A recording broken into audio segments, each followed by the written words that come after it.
Praise the lord. యాత్రికుని ప్రయాణము John Bunyan మొదటి భాగము.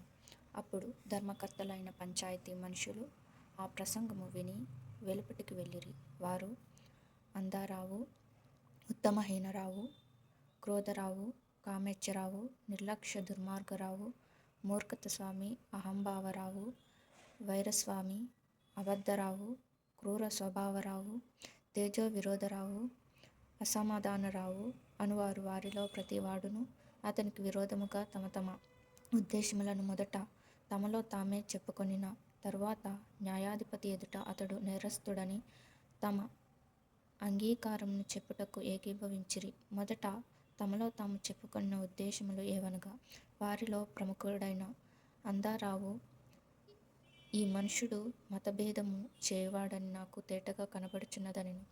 అప్పుడు ఉత్తమహీనరావు, భూమి మీద నుండి ఇట్టి వానిని తొలగింపవలెననెను. అలాగే విని చూపులైనను నాకు గిట్టవని క్రోధరావు అనెను. అప్పుడు కామేశ్వరరావు, నేనెన్నడూను వీనిని సహించలేననెను. అప్పుడు నిర్లక్ష్య దుర్మార్గరావు, అదే నా ఉద్దేశము, వీడు ఎల్లప్పుడూ నా మార్గమును ఖండించుచుండెననెను. వీనిని ఉరితీయుడని మూర్ఖత స్వామి అనెను. పనికిమాలిన చండాలుడు అని అహంభావరావు అనెను. వీడు అంటే నా రక్తము పొంగుచున్నదని వైరస్వామి అనెను. దొంగయే అని అబద్ధరావు అనెను. ఇతనిని ఉరితీయుట చాలా మంచి పని అని క్రూర స్వభావరావు అనెను. Thank you.